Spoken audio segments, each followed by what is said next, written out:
I only remember playing Sonic 2 for the first time at a friend's house and at a video game store, and other than that, I really didn't care for Sonic as a kid. I mean, I was like, who cares? He's not a Nintendo. There was no reason for me to play him because Mario was king, okay? Mario rules, Sonic sucks, end of discussion, typical fanboy logic, right? That was me as a kid. Now as an adult, I don't care either way. I even picked up the Sonic Mega Collection on GameCube to give the blue guy a chance. I mean, why not? And you know what? His games are pretty good. Still not good as Mario's, but still pretty good. I mean, now I could say that from a gameplay perspective that Mario games are better than Sonic's, but that's my opinion, take it or leave it. And I can't even believe that I'm playing Sonic games on a Nintendo console. I mean, that's the thing that really tripped me out the most. Like, Sonic on Nintendo.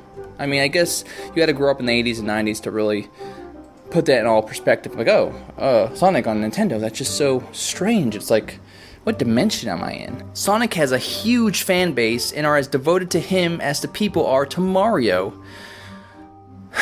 Sometimes a little too devoted. But does Sega actually care about the fans? That's the question. Because recently, Sega's digital brand manager Ken Ballo had confirmed that Sonic the Hedgehog 4 Episode 2 will not be on Nintendo Wii. He says, "The reason Episode 1 was on the Wii was because we wanted to bring the Sonic 4 saga to the widest possible audience. Now, Episode 2 unfortunately will not be coming to the Wii for reasons most people have probably guessed. But that doesn't mean the Sega isn't supporting Nintendo platforms. No. We have a very strong partnership and will continue to do so." So that's like a big FU to Sonic fans that only have the Wii, right?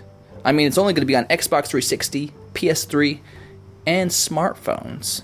I only bring this topic up because over the years, whether it's at conventions, whether it's at school, whether it's at the grocery store, or video game stores, I've heard the same complaints from Sonic fans. All they do is complain about Sonic. Man, Sonic sucks. Why can't this be like this? Why are his eyes green? Why is he skinnier now? Why is this? Why is that? Why doesn't Sega love us? Blah, blah, blah, blah, blah, all the time.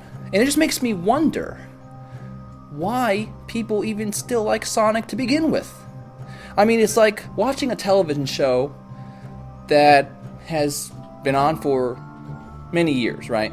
It was great in the beginning, but over time, each episode got worse and worse and worse, and maybe there was an episode that was pretty good, and next time it's not so good, and maybe another good episode, and another bad episode, and another bad episode, and another bad episode, but we still like Sonic. I don't get it. Do you guys get it? All I hear is bitching about most of the new Sonic games, and then people will be like, "Excuse me, sir, may I have another?" But rumor has it that Sonic 4 Episode 2 actually won't be coming for Wii because the Wii only has a 40 megabyte limit for WiiWare games, and, Nintendo will have a hard time putting it on the system. Kind of like Super Meat Boy. The reason why Super Meat Boy isn't on Wii either. So after all I've said, should we even be blaming Sega when it's Nintendo's fault for having a 40 megabyte limit on their console? And now you can't play Episode 2 on the Wii. It's all Nintendo's fault, right? We should just blame them. What do you think?